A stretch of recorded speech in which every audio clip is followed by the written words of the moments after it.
ngayon dahil nagka-crabbing po tayo ng dinakdakan, ako'y magpapalambot ng pork belly. Pork belly po yan. At saka magluluto ako ng munggo na ulam ko hanggang hindi maubos. Alright! Let's go guys! Video ko ulit mamaya. Gigisa ko po ang aking ulam na munggo. Iba-iba po tayo ang paggigisa ng munggo. Yung iba ay nilalagyan po nila ng kamatis. Pero ako, hindi ako naglalagay ng kamatis sa aking munggo. Kasi mabilis mapanis pag hindi na ilagay sa ref. Kahit maghapon na sa labas yan o sa kaldero. Hindi mo na ilalagay sa ref ay hindi po yan mapapanis kung walang kamatis. Ay, kung walang kamatis pala. Ayan. Butang ng sibuyas. Ibutang. O, diba? Na rin ako ng salita ng ibang sibuyas.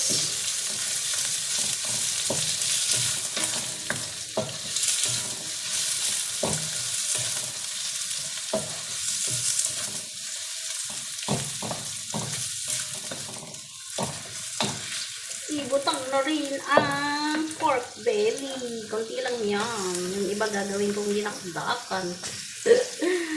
Konti lang naman yung pinabili. Yan. Gisa-gisa lang yan. Okay na.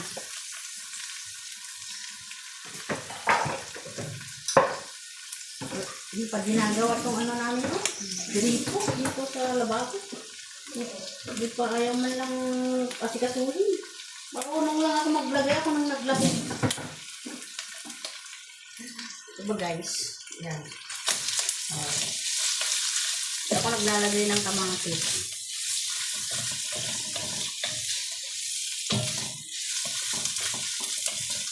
Ay, wala pala akong paminta. Nakalimutan ko.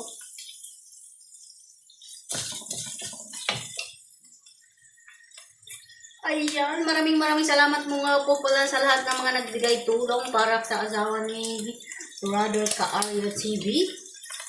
Yung agam-agam nila na mayroon gallbladder stone ang asawa niya ay hindi po pala iyon ang dahilan. Sa pananakit po lang siya ng asawa niya. Ang sakit po ay namamaga daw yung abdo. Namamaga yung abdo. Kaya mag-1 month medicine po siya. Mag-take po siya ng medicine. Patuloy lang po natin ipag-pray ang ating kaibigan, asawa ng ating ka-wifey. Kaya maraming salamat po sa lahat ng mga tumulong, nagbigay. Dahil alam ko po yung hirap na buhay sa mga taga-tabing dagat. Kung wala kang business, wala kang lupa na malawak doon, ang hanap buhay mo lang po ay ang pagpunta sa laot, pangingisda. Kaya malakas man ang hangin, kaya bagyo, wala silang o kami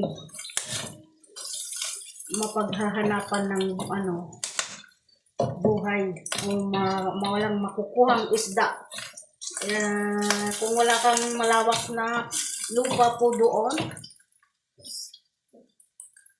ay walang hanap buhay. Kaya maraming salamat po sa lahat ng mga nagbigay tulong. Ipagpatuloy po lang natin po ang magandang hangarin sa ating kapwa. Hindi man maibibigay lahat agad ni Lord ang blessing para sa atin. Siyempre, wait natin. Learn. O, yan. Ay, sulog na.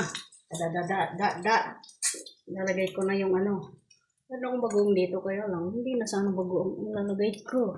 Buksan ko na nga. Ito yung bagoong na binili na amo sa akin, kahapon. Sa pinakamalaking NTUC, fair price, dito sa Singapore, sa Amokyo. Kulang yung isang araw doon na mag-ikot sa supermarket na yun. Yung pinakamalawak na supermarket dito sa Singapore.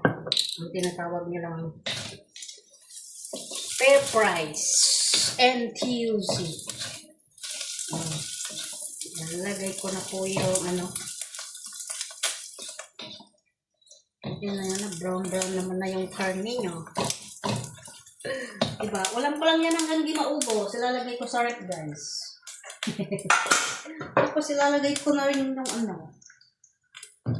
Yung talong. Ibutang ang talong. Ibutan muna natin yung talong para may lasa. Iba-iba po tayo ng pamamaraan ng pagluluto. Sabi nila nung linggo, wala daw akong dinala. Dinala ko daw yung dinakdakan. Hindi naman ang ganun luto ko ng dinakdakan. Kilawin sa kanila. Kilawin na karne ng baboy. Ayan, ito pong akin na ulam ngayon, guys. Munggo at magagawa ako ng konting dinakdakan. May pork belly. 4 na yun, manilipis. Lagyan natin ng pampalasa. Alam na this. Wala akong curry powder. Wala akong curry powder. Lalagyan ko siya ng bagoong. Ito na po yung bagoong. Puro sabaw lang ito. Pero lalagay ko sa para hindi maalat. Lalagyan ko siya ng tubig. Ayan. Tapos ibutang.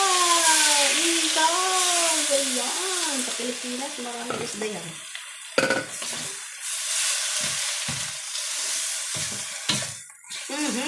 Ang bangat. May ang bangat-bangat. Amoy bagoong talaga. Lalagay ko na po yung aking munggo. Tama na yan, baka maalat. Ito po yung munggo na sobra ko sa ng linggo. Okay pa naman. Hindi naman tinanggal ko yung naman ng tubig. Dami, no? Kunti lang. Wait lang. Parang ko siya.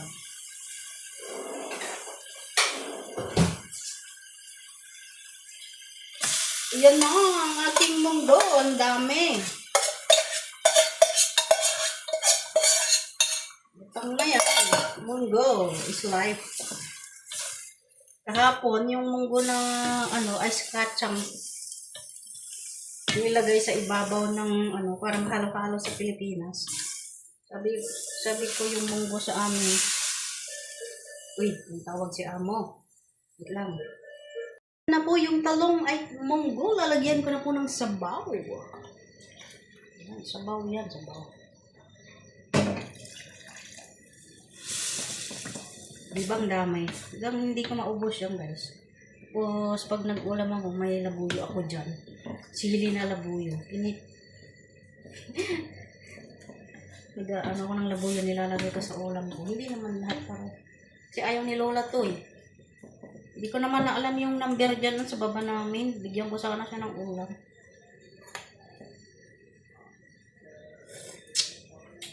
Tama lang.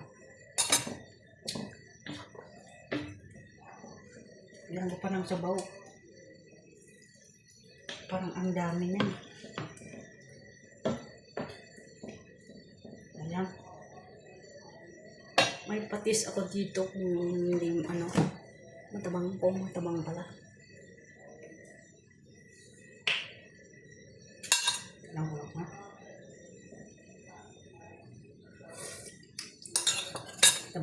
Tabang para sa akin. Yung luto ko daw nung linggo, masarap daw. O, diba? Hindi nila pinansin nung lunchtime. Kasi pagod sila. Walang ganang kumain. Pero nung tapos na ang laro, naku, hanapin nila. Masarap pala. Hindi wow. Ganyan lang naman luto ko ay. May halo kasing pagmamahal yan sa mga tao. Kakain kaya masarap. Diba?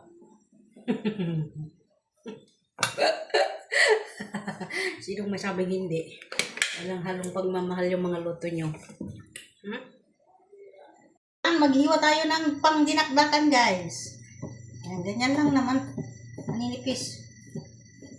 Kasi pork belly po ito.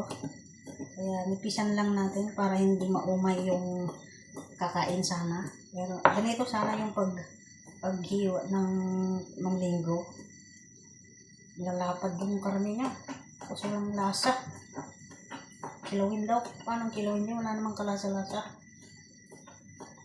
Yan. Ganito po ako maghiwa ng kilawin. Dinakdakan manipis lang para hindi po mauumay yung magnunguya.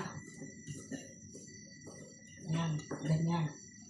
Uy, kain na. May pulutan ako dito. Uy, Ka-Arya! Shoutout po nga po pala sa lahat ng mga pumupunta sa aking live stream at sumusuporta sa aking mga video nanonood. Thank you po. Shoutout kay Buddy Teresa Francisco Vlog, kay Mark TV. Shoutout kay Nong Green Winner, Manny Villar, Mami Guapsol. Bakit di ka na naglo-live, Mami Guapsol? Pinag-aawayan yung live mo kaya hindi ka na nagla-live. Yan mo lang sila. Shoutout din kay Ka-Arya TV. Yan. Sa lahat po ng mga pumupunta sa aking live, thank you very much to your love and support to our Mix Vlog channel. Uy, ang sarap naman yan. Grabe. Kilawin guys. Sa amin, dinakdakan. Mas masarap po pag, inihaw muna bago gawin dinakdakan. Naku! Diyos ko Lord. Hindi ko alam yung biyanan mo. Iba naglalagay po ng ng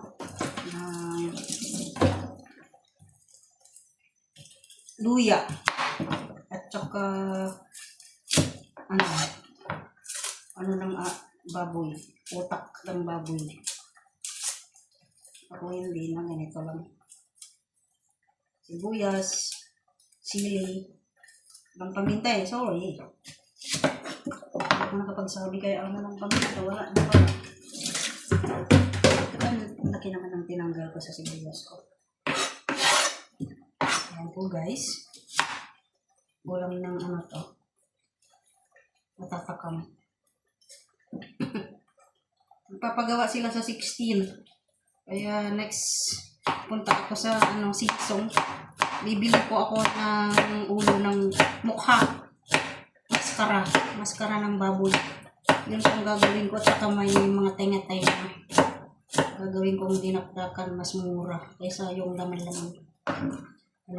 Daming sibuyas yan. Mas maganda kasi yung maraming sibuyas. Pampa. Pampa.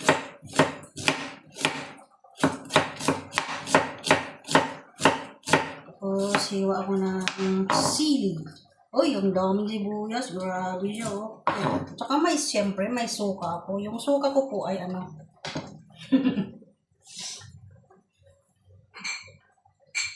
Wait na, baka mahulog.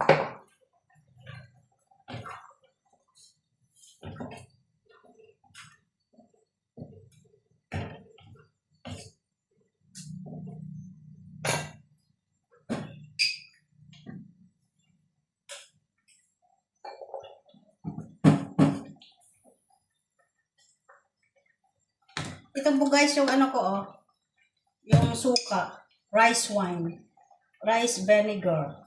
Asim siya, maasim. Diba? Mag-isa lang ako pero ulam ko yan. Ayan, ang asim. Ayoko na masyadong maasim guys. Kunting asin. Asin po. Para Ayan yung asin. Tsaka pampalasa. Ulam ko lang to ha. Pampalasa. Yan. Pwede ng pulutan yan guys. Ganyan lang po ako maggawa. Pero walang paminta. Wala akong paminta. Walang paminta. Sayang naman wala akong paminta guys. Saka yung labulo ko tuyo na. Yung sili ko tuyo na. Patay tayo dyan. Tuyo na yung sari ng ano ko. Nakalagay kasi sa rep. Chili. Yan. Kaya. Wala na. Dry na yung chili ko. Hindi ko bumili ito pag ano.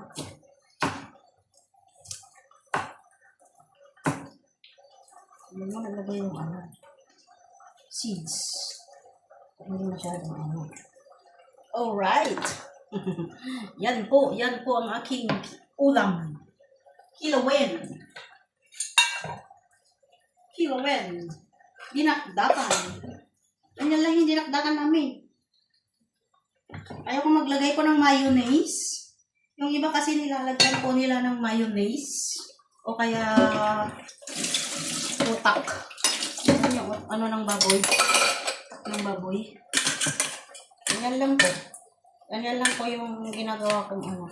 Pero marami siyang sibuyas at paminta. Kaso wala akong paminta ngayon guys. Pag nagawa ako sa linggo, next Sunday. Yan.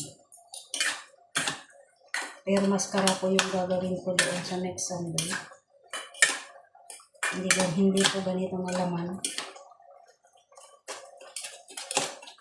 Bili ko lang ito kay amo ay. Sinama ko sa ano. Ayan guys, diba? So, walang paminta. Sorry. Yan. Thanks for watching guys. Kain na tayo. Ganyan lang po ang ginagawa kong ano. Dinakdakan. Maraming sibuyas. Ang sili. Tsaka